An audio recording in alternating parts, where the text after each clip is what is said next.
How excited are you about what I'm about to announce? I know, rock stars.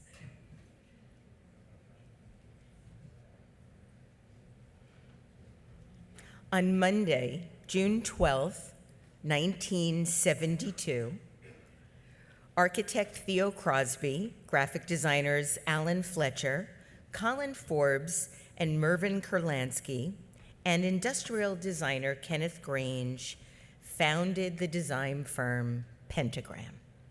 All 5 founding partners were leaders in their field with a successful practice, but they all believed that they could do better work as a group in a larger setting. They established a unique, non-hierarchical structure that preserved the autonomy of each of the partners while also encouraged collaboration and a sharing of resources.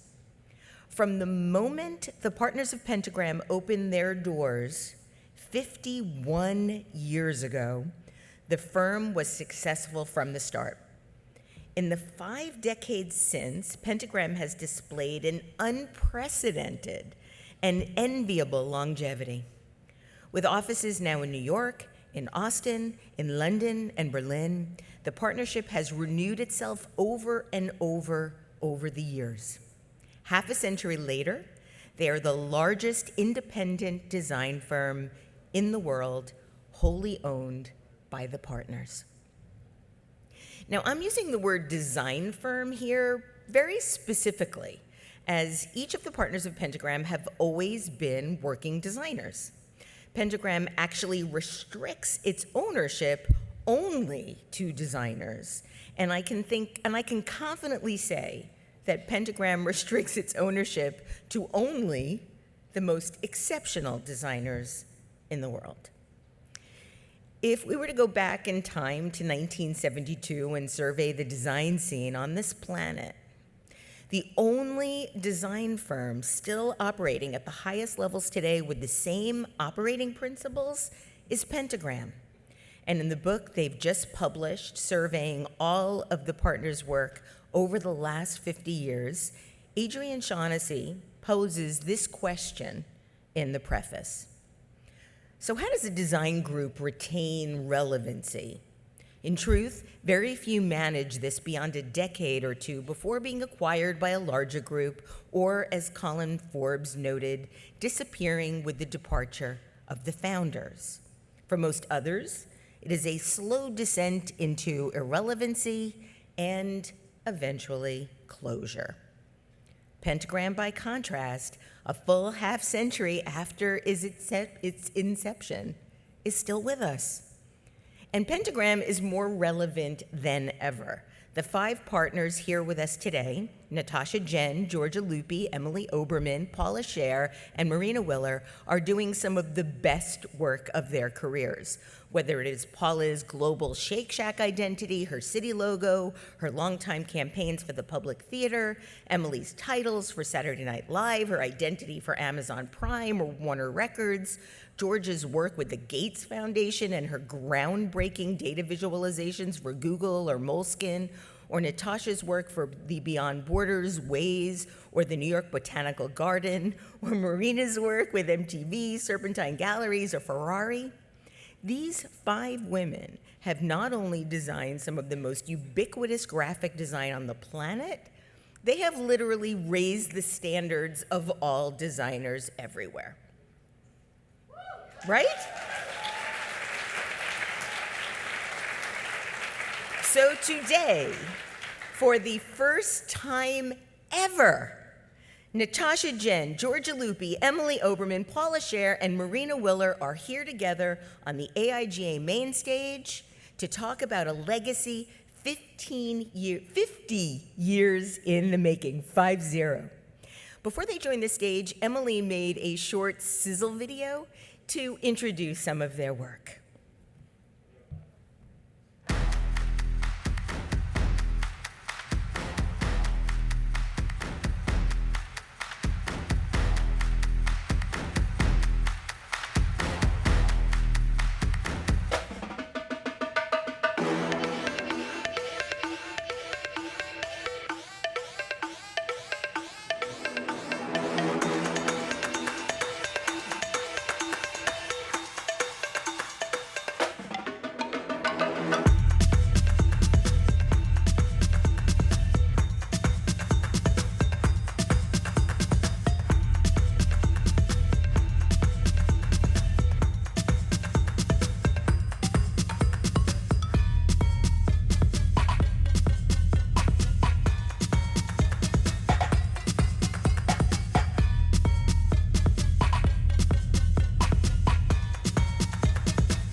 Emily designed that last night, just making it even more intense. She did it last night. Please join me in welcoming Natasha Jen, Giorgia Lupi, Emily Oberman, Paula Scher, and Marina Willer to the AIGA stage. Ladies, come on out.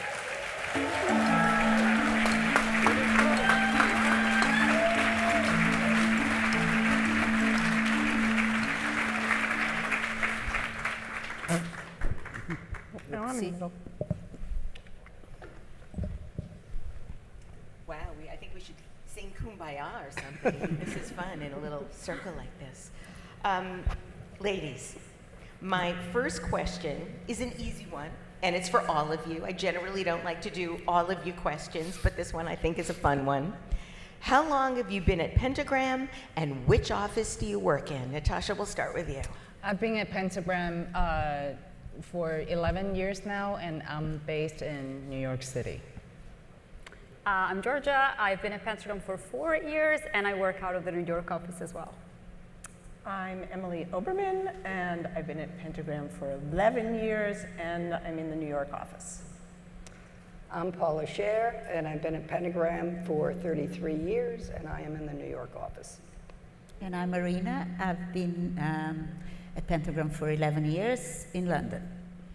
Welcome, ladies. Thank you so much for being here. Paula, my first question now is for you.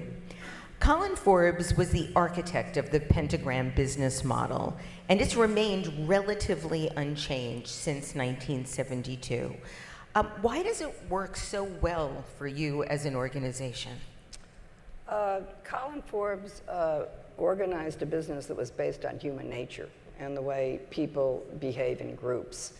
And he knew that the bigger the group, the more likely there would be not the conflict of two partners in a fight, because it would be sort of mitigated by the fact that there were other people around, that triangles don't work, they usually fall apart, and that the growth of the firm would be based on the notion of like-minded people being able to come into a situation of sharing and understanding relative equivalency, which means that not everybody does the same thing well, not everybody designs the same way, not everybody has to be the same kind of person, but if you make the assumption that everybody is, say, equal, and the say is important because it doesn't actually compute necessarily in all things, that the likelihood is that the group would get along.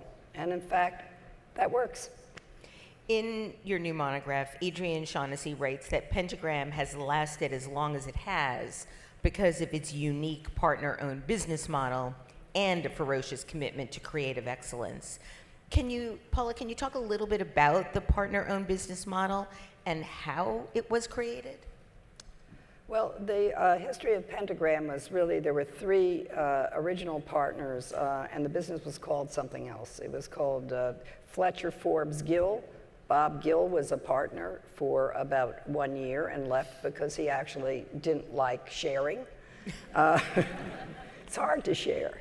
It's good to be the king, but he wasn't, and he left. Then Paula is nothing if not candid. Then there was Crosby Fletcher Forbes, which is Theo Crosby joined, and he was an architect. And rumor had it that Bob Gill asked Theo how long it took to build a building, and Theo said, "Oh, about 4 years." And Bob said that's too long to wait for a proof, so he left. Then, after 3 years, Mervyn Kurlansky became a partner, and he was actually an associate of Alan Fletcher. He was promoted internally, but they didn't put his name on the firm because it was a long Jewish name and they didn't want it on the firm. After that was, I was a short name. After that, Kenneth Grange joined, and he insisted his name be on the firm. So they went out on a partners meeting, they had a big fight about it. Alan was reading a book on black magic, and he said, let's name ourselves Pentagram. So that is true. That's what happened. I love it. We know so much about so many of your groundbreaking successes, your multi-decade partnership with the Public Theater, the High Line here in New York City, the Library of Congress, your work with Planned Parenthood, and so forth. Do you ever find yourself working on projects that frustrate you? And if you do, how do you manage? Well, about once a week. See, I think it's important for people to hear Pentagram is on such a pedestal for so many of us that I think it's really kind of comforting to know that you have some of the same problems that we do. Well, everybody has those problems. Some. Everybody who has suffered through problematic jobs and clients, join the club. I'm going to ask the rest of the partners sitting on the stage a couple of questions each, so you can get to know them a little bit, and then I'm going to ask questions to whoever wants to answer on stage. Marina, before joining Pentagram, you were the head creative director at Wolff Olins in London. What was it like making the transition from Wolff Olins to Pentagram, and what were the biggest differences you encountered? It was really liberating. It was the best thing I've done. It was a bit like going back to college, but with, of course, the pressure to do work of the caliber of everybody else around you and to build a business. I just felt I could really go back to being hands-on. I think when you are in a bigger agency for a while, you get more and more removed from some of the work, and it gets very frustrating, and politics and all of that. So I won't lie, it's very hard work, and I think that's what everyone's referring to. We all have to deal with difficult situations, clients, between us as well, making sure, we get on as a family. But it's the best thing I've done, and I really enjoyed it. I still enjoy it after 11 years, and I think what is amazing is that we attract work that is related to our own personalities and the things we're passionate about. So the brand Pentagram is celebrated by all of us, but it's also not hiding any of us. People come and, we have clients coming directly to us all the time, and the more you do some kind of work, the more people get to know you for that. So yeah, I think the structure, going back to your first question, is really fundamental to the success of it, because we are all like little startups, and we all really hands-on the design and the creation of everything. But we also are the sum of the parts, and that's so magical. Marina, the finances that you all share are really transparent. So you're seeing everybody's P&L. Do you ever feel competitive? So in London, until very recently, I was the only female partner. I think we all work, psychologically it feels different. I never feel like that's a problem, but I can see that for some of the male partners, it's a bit more challenging. I think sometimes, both if you are leading, you feel like I'm bringing so much more money than everybody else. I don't know if you know, but we all earn the same as partners. We are a cooperative, and we are very transparent with our numbers. But I think that, I think everyone's a bit different. But either if you're doing really well, it's hard to see if some other people are doing quite badly. And the other way around, of course, you put pressure on yourself to do well. So it's difficult, but it's also fascinating. And the idea that we are in it together is I think you have to be someone of a certain kind to want to work together and still very focused in your own direction, but it's a collaboration, and we're building a thing together. And if you don't enjoy that, it's not the right place. It seems like it's a little bit terrifying to have to be measuring up to other great designers that you're working with. But I understand what you're saying in terms of seeing both sides. My wife thinks that I'm a bad winner and a bad loser. I'm a sore loser because I hate losing, but I'm also a sore winner because I hate when somebody else loses. And so I never really ever feel good. I have twins, and we live in that drama because they're always upset, either because the one who did well is upset because he feels guilty, and then the one who didn't, so it's constant. Exactly. It's a very strange way so we coexist, and you have to, learn. It's very interesting. Your first feature film, a biographical documentary titled Red Trees, premiered at the 2017 Cannes Film Festival and was released worldwide by Netflix in 2018. So you are able to work on more personal projects as well as more corporate projects. And is that evaluated in the same way? I think we all do have passions, and people, some of the partners write books. Also, some of the partners are incredibly talented painters and many things. Red Trees was done within the model of Pentagram, and we were very lucky. We started as doing a crowdfunding, but we got a producer that Paula introduced me to, who then was, hiring us to do the job. So it wasn't like I was able to do that within the structure of Pentagram. And I think we are always very interested in stretching and not only thinking about new media, but also thinking about the issues around the world and having an impact in that. I think we belong to a generation that is still very utopian and wanting to do things that hopefully help to change the world. And we all do in different ways. Will we be seeing more feature films from you? I don't know. We'll see. Emily, you've been at Pentagram now for 11 years.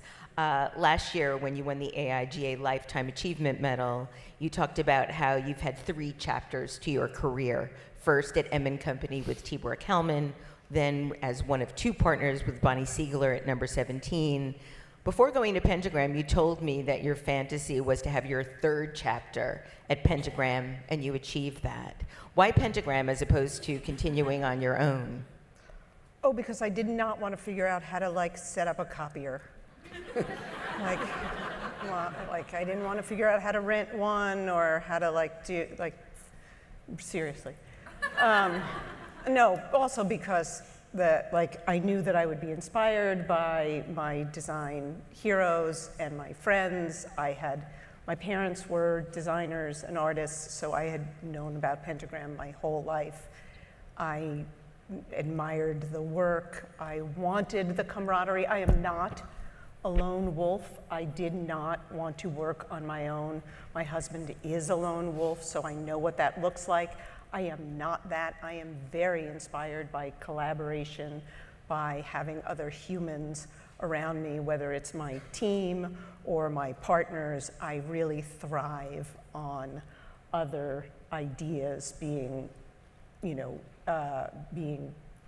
said or, I feed on other ideas. I either make them better or other people make my ideas better.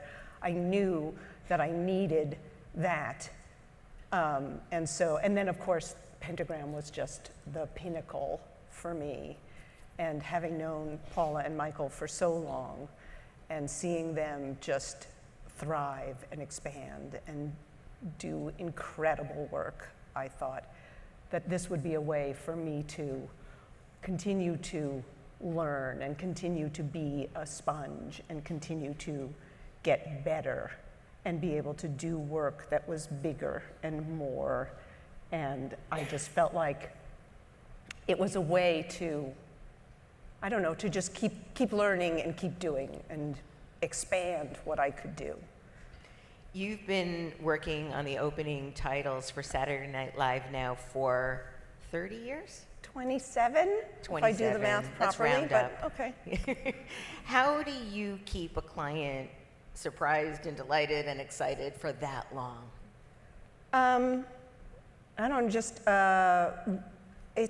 It's sort of it's like a school challenge, because the challenge is to keep it new and different and sort of the same at the same time, which is a really interesting problem. That's something that Lorne Michaels wants it to be. Like, he wants it to be familiar yet different. And it's something I think about because I think Michael's been doing something similar with the Yale posters all these years. Like, you have to sort of reinvent that idea. Yeah, Paula's been doing it with the And Paula's public. been doing it with the public.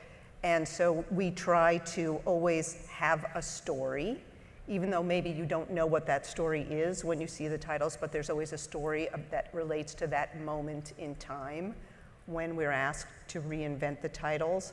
So you sort of have to put yourself in the mindset of what's happening in New York and in the country at that time, and think about the world, the zeitgeist, the mindset, and then you sort of think about what's interesting you or your collaborators. The past few times I've been collaborating with Mary Ellen Matthews, who you just recently interviewed for Design Matters. Chief photographer. She's been the photographer at SNL for many years, and so you have to sort of think about what's new and different and change it enough. And you have to sort of, I don't know, there has to be a certain love, I think, for the content or the story, for the story that you want to tell. Like, I sort of always go into it with this like desire to reinvent it, this like sheer love of the show, the cast, the city, all of those pieces that come together. I want to find a new nuance for that same thing. It's a challenge that I enjoy, so it helps to want to do it. The show has been on hiatus because of the writer's strike, and tonight it's back on the air after, what, 4 or 5 months? Yep. Yeah. Giorgia, Adrienne Shaughnessy stated in the monograph that mythology states that it takes 7 years for a new partner to be fully established. You joined Pentagram in 2019. That's 4 years. How's it going so far? Not fully established yet. No, it's been going really, really great. I don't come from a traditional graphic design background. Some of the first images that you've seen on screen, it's some of the work that we've done that primarily revolves around representing data and telling stories with data. But really, Pentagram for me and for my team, I hope so too, it's been an incredible platform to sort of like broaden the language of data in a way, expand upon how, as opposed to seeing data only on analytic application and more, I don't know, business to business sort of, again, application, we could see it in the way that, we wear something or we look at a campaign or even we buy a product. And so really expanding the way that data can tell stories in what we use and consume every day. I think on the other end also, maybe from the Pentagram perspective right now, virtually every client that Pentagram has deals with data, communicates with data to their customers. And so hopefully, being able to integrate the way that data is represented to the broader way that a brand communicates can also be something exciting. Now, I think I've been trying to also find my way to fit in. Again, I think ultimately I see myself as a designer, even though the output might look a little different. So it's been really great so far, and of course, I've been learning a lot. Before you joined, I had spent several years interviewing you about different projects over the years. I was thrilled to hear the news that you were joining Pentagram, and I guess I was projecting my own nervousness into your new situation when I asked you, were you terrified? And you said you weren't, that you were really excited. And was there ever a time where you worried about being able to make it? Well, as you asked at the beginning to Marina, the financial challenge is not a banal challenge to have, but I think that the very supportive spirit of the partnership makes you feel less scared about it. They tell you from the beginning, everybody has a bad year. Don't worry if you are in the red. You are going to be the person that's going to be most worried about your red numbers, and red numbers mean like you're not breaking even and you're making it. Yeah. No, I mean, to be really honest, I think I've been always seeing Pentagram as an amazing platform to try and experiment and hopefully to bring something to the partnership. And I used to run a company before, so there's that. Probably I was also used a little bit to having business challenges. No, I wasn't terrified. I don't think I was. I'm so jealous. You work doing data visualization, and that is unique to Pentagrams and to the disciplines within the firm. Do you collaborate with other partners, or do you do most of your work on your own, like the other partners? We've been collaborating recently, even more so than in the beginning. I would say that probably the 70% of the work that we do with my team, we're on our own. But like right now, we're collaborating with Natasha, for example. I've collaborated with Matt, with Michael, and other teams too. And when we're collaborating, most of the times we're working as an extension of the brand identity. And so looking into the way that data visualization can become a signature for the company itself. So for example, for a client that we can't really name right now, Natasha's doing a whole rebranding and brand architecture work.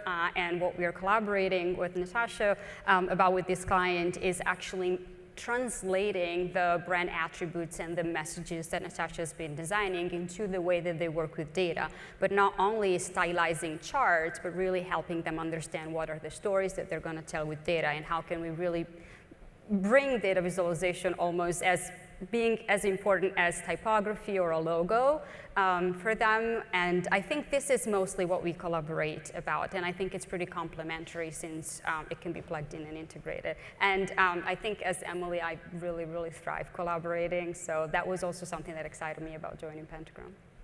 One of the common denominators of the successful partners at Pentagram is a sort of polymathic way of operating in the world. So not only do you have different disciplines within design or art that you're good at, you're also, for the most part, very good speakers, very much high contributors to the dialogue about design.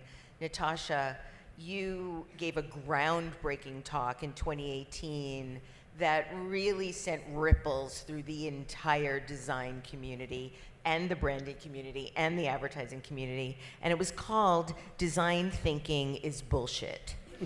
Yep. Now, it's funny, when I was talking to Ivy, I was thinking about her notion of design feeling versus design thinking. That talk really put the brakes on a whole way of working that designers had been engaged in for quite a long time. What motivated that talk? What gave you the sense that this was the moment to sort of drop the mic and state the obvious? Good question. Well, when design thinking first came out, I was intrigued by it. I think just like any designer, because it came out in such a definitive way, and it also felt incredibly distant from how I was taught as a designer and how I was working.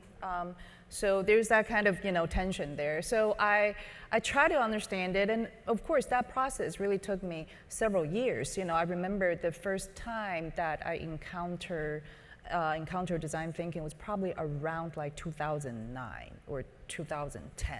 Okay, that was when a lot of courses, online courses became available. Yeah, so I saw that design thinking was becoming mainstream. So my talk came out around, was it 2018, right? 2019. So as you can see that it really took me that many years to try to put up with it until the point that I just really couldn't take it anymore. I felt that, and I was also a little surprised by that designers who didn't agree with it were all putting up with it. Okay, I was talking to some designers, because it's like, why make trouble, right?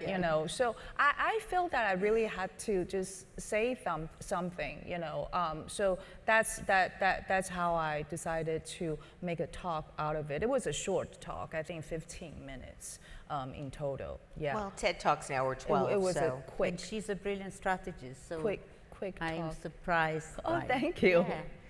Yeah. Is there any other jargon-filled methodology you have disdain for? Well, I have to say, our industry, I think that, our branding industry is also an industry that we're really good at creating jargons. And you know what I'm talking about. No offense, guys, right? And that's really sort of what we do for a living. I find it. I find myself at this point where I'm questioning a lot of things. I'm questioning about my role in how we create work as an industry. I find I am at a point where I'm questioning my industry. So again, I don't know. Maybe I have this sort of flipping point once every 8 years. Maybe I don't know. Okay, I feel like I'm sort of at that point again. But yeah, jargons and basically things that are not very helpful to the world and to the situations that we find ourselves in. Yeah. Emily talked a little bit about how she's been able to deliver work to Saturday Night Live over 27 years. You've talked about how you look for the sweet spot between inventive and appropriate. How do you do that, and how do you know when you found it? Oh, that's interesting. Well, I think that most clients want something, they want things that are transformative nowadays, and you hear that word a lot, okay? And I know, Paula, I can't guarantee anyone that our work would transform anything. I think that's very pompous to say, and I think that's very pompous for this industry to declare that we're able to transform X, Y, Z. I think that's Forrest was talking exactly. about that That's very earlier, about pompous. work That's a very being pompous point of arrogant. view. Yeah. Arrogance, right? But to be appropriate is to create something that people can grasp onto, meaning that still feels familiar. But if everything is merely familiar, you end up with mediocre work, meaning everybody is doing more or less the same thing, and that can be decent thing. So what we're trying to do always is to figure out how to be inventive, how to be novel, at the same time, and that novelty again has to be disguised in a way that is understandable by clients, by people. So you see, there's a little bit of that Trojan horse game that we have to play in our work, yeah. Well, talk about that, and I'd love to hear from any of the other partners in terms of how you sell in great work, the disguise or the Trojan horse or the platter, however you do it. Why do you feel like it's a disguise? Based on my experience, that if you go in with something that, again, it varies on a client. Sometimes the clients will make it very clear to you about they're looking for something entirely new and they're very open. But most people are not trained that way, where they don't have that mindset, right? So figuring out their psychology, I think a little bit more upfront is important. And I have to say, I'm not the best salesperson. I think that here at Pentagram, we sell, where we persuade and we present our work very, very differently. And that's sort of the wonderful thing about us, is that we're sort of like a collective where we come together and we share the same mindset, but ultimately we're so radically different. For example, Michael is one of the best presenters, one of the best salespeople I've Without ever a seen. I doubt. think unanimously we can agree, right? Yes. Oh, Yeah. Natasha, there were Yes. times when I was in a pitch against Michael and I was like, forget it, there's no point. Yes, Michael can talk anyone into anything in the best way possible, Yep. right? But we all have our own way of speaking to clients and bringing them on board. Yeah, we're different. I imagine, I don't think I've ever seen you pitch to a client, but I have always imagined that you would be friggin' fantastic at it. Like I Look hear at you the say- smile, it's so To awesome. hear you say that you're not good at it is like shocking to me. Like Well, I just, I want to be modest, you know. Like when our industry, when our industry is pompous, I want to be pretty good at it. Like I think that we're all I think that we all have our strengths, and I think that we all are pretty good at the way we talk to clients. But I've just always imagined that you're like a killer. Thank you, thank you.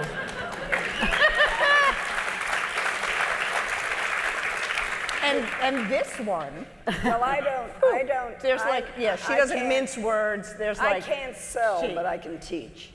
And that's what I do. I can't. But she'll Paula, teach. so Paula teaches and sells at the same time. Right, so she'll teach a client why this thing is the right thing to do, and there's no bullshit. Like there's just space for that. And I've been in the room for that, and it's amazing. The thing is that you find out that really what you want to be doing, I think, is to raise the expectation of what something can be.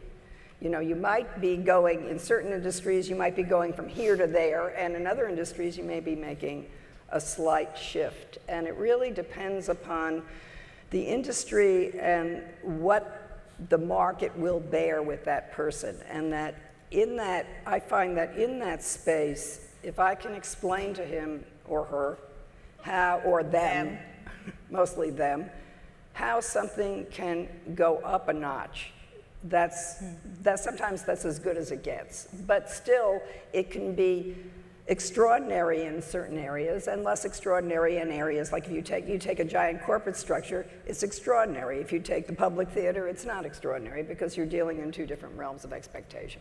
That's all. And I think that's always the safe thing that we all can do is sort of gauge what is in front of us and how much you really can move it. Otherwise, you're just frustrating yourself, I think.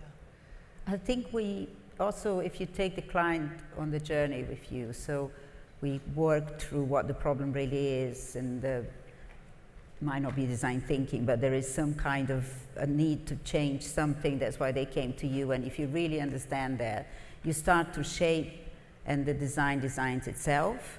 And if they come with you in that, they know you're doing that with, to respond to something quite strategic, and they were involved. So to me, that's how it works best. So there isn't a ta-da moment so much. It's a gradual journey.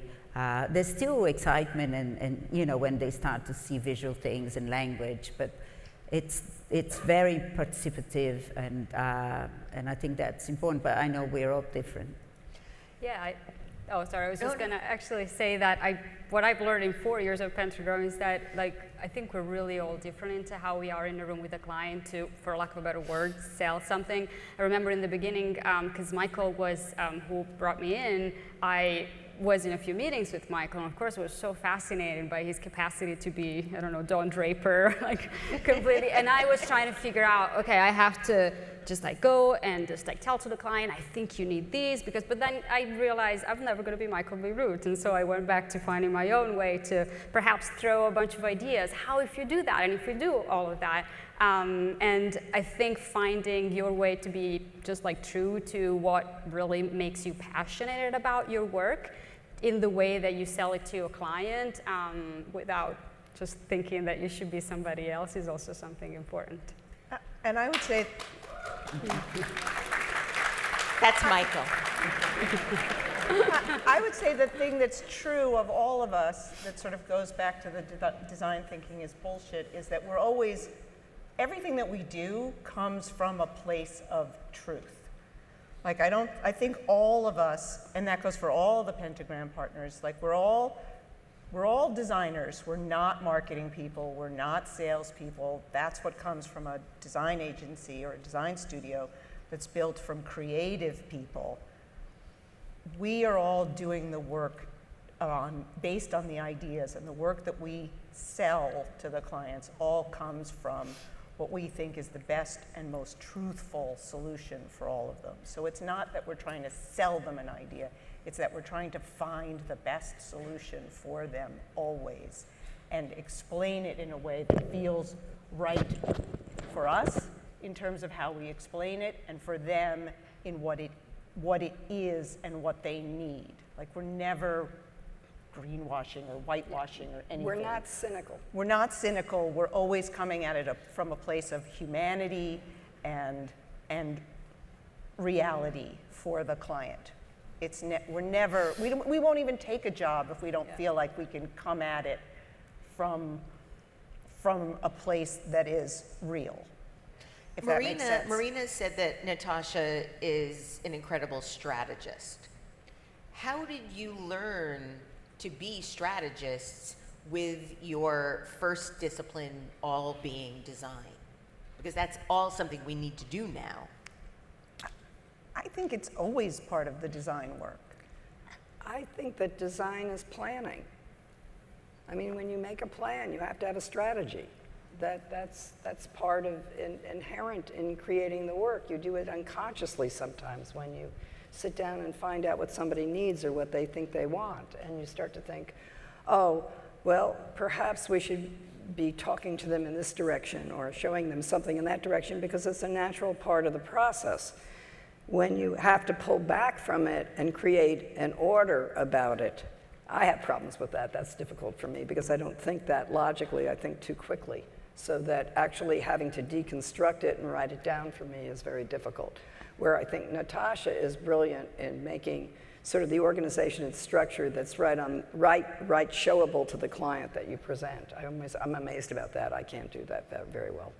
And was that something that you developed over time? Was it something you learned in school? Was it something you learned by osmosis from working with others? Talk about how you built that piece of your business. Mm-hmm. Well, the thing about brand strategy or brand positioning is that it can take on so many different forms. Right. Okay, and you do see that certain agencies codify it in a way that has become very predictable.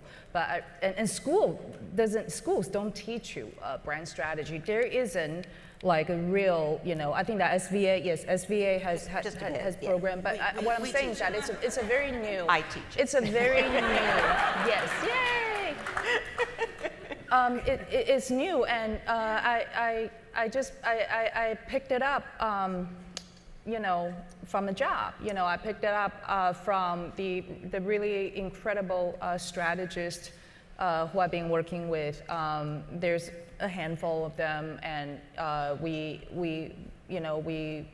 motivate each other, we inspire each other, and there are certain lenses that they tend to use that I pick up. And again, it's sort of like learning. Yeah, just something that you learn along the way. But I think that it's something that you gotta enjoy first. Mm-hmm. Just like anything. It's like anything, right? Yeah. You gotta enjoy this thing. Yeah, there's a beauty to it if you right, really and then love you get what you're better doing. at it, and it's a kind of fulfilling.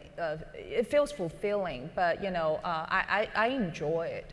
Yeah, as much as design. Yeah, but I agree with Paula that it is, at its sort of core, a plan. Right, absolutely. And we all, a bunch of us do a lot of strategy as well. I know. Because we all really like language as much as we like design. I think it's all strategy. I don't think that it's written down on paper and we're going to make a show of it and show it, and that therefore that's strategy because it's in that form. I think that understanding what somebody needs to happen and what the possibilities are the first thought, and then you write the guide plan of how to get there, and that's the second part of the thought. But if you don't have an idea, you have no strategy. Well, I think that's also a common denominator over the decades. Pentagram has always had good ideas that you've been able to bring to life with exceptional design. When you look at Alan Fletcher's work, the master of it, the initial fast idea. If you read his book, The Art of Looking Sideways, which is still in print, you'll learn more about design thinking than you will from any other treatise. And can I say something, Paula? I think we never talked about it when you say planning, but in Italian, which is my first language, design, the translation would be an in-between of planning and making. Right. So in and on itself, And what is that word in Italian? Progettare, which is truly making through planning or planning while making. I suggest you trademark that. But there is something about the insight of what is it that an organization needs to do as its position, that angle, that is a very creative job, but it has nothing to do with visuals. It's what you have to establish first.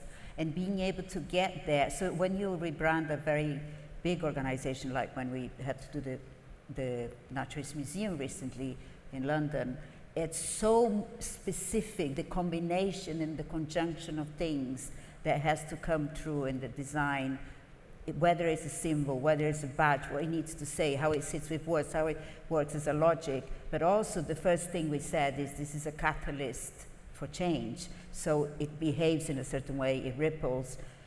There was an agency before working on it for a year, and they came up with a deck that was very long and some puns. You can do that and call strategy, but it doesn't mean anything. And when we start to think about it, you know, the answer to, and what was the problem in the first place, and what are the dimensions of the problem. So I think to me, it's not just planning, actually, it's having the insight of what the position is that is going to stand out against everything else that exists and is starting to exist as well with AI. So I find that a very creative part of the job, but it has nothing to do. Sometimes you then already know what it's going to look like, but it's more about a vision. Part of the way in which Pentagram has been able to be so competitive over the 50 years is the ability of the firm to bring in new people every couple of years. For all of the young aspiring designers in the audience that might have a dream about one day joining Pentagram, how does that work? You see people's work, you meet them, and you talk to them. We met so many people over the years from the AIGA conference. I mean, you see somebody speak. We saw Marina speak at AIGA and chased her down the aisle. It's absolutely true. I heard that story, yes. Michael and Paula. Yeah. First, you have to work really, really fucking hard for many, many years. That too. And then, once you become a Pentagram partner, you still have to work really, really, really frigging hard for many, many years. But you have to love it. Yes, you have to love it. Otherwise, there's no point. And that is true for pretty much everything. Paula, my last question is for you. You joined Pentagram in 1991 as the first female partner, and it was quite a long time before any other women were invited to join. Not as long as it looks. There were two women in New York one who didn't work at all, and another one who stayed, I think, maybe 7 years, 8 years, I can't remember. You're kind of making my point for me. Well, well, the men don't work either, you know. Well, There's just more of them. We don't have a lot of time, but I'd love to get a sense very quickly before my last question to understand, why don't some people work out? Is it because they're not working hard enough? Is it because they're resting on the Pentagram laurels, or think that, just give us a sort of understanding of why it... Well, all Remember my point? Yeah. I'm sorry. People come in, and we're always optimistic about it. And some people have trouble building businesses. Some people have trouble sharing within a group. Some people are arrogant, you know, and disrupt the group. I mean, there can be all kinds of reasons that a partnership doesn't work, and it's no different from anybody else's partnership, really. And in the realm of the amount of people who have joined and stayed, I think it's something like 75% or so, which is a pretty high average when you consider the amount of small design firms that start and stop and don't work out. And as I said, they're really you know, 50 years is a long time for a firm to be able to do it, and it has to do with the selection of the partners and the formula of the place in terms of how you have to accept sharing, which is very hard. At the beginning of this session, I talked about the origin of Pentagram, 5 men. Now, I'm sitting on a stage with 5 women.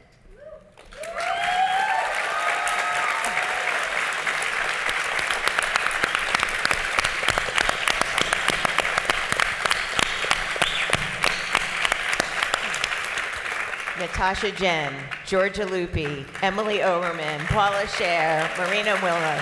Thank you, thank you, thank you for everything you do in design and work. Debbie Millman. Debbie Millman. Thanks, everyone.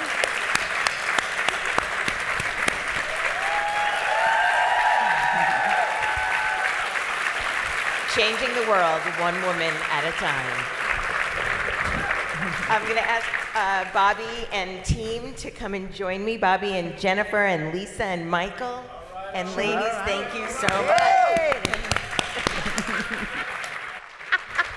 Thank you. Oh, my love. So Thank you, thank you, thank you, for thank you. That was everything. beautiful. You guys- all. You. Thank you. Such a pleasure. Thank you.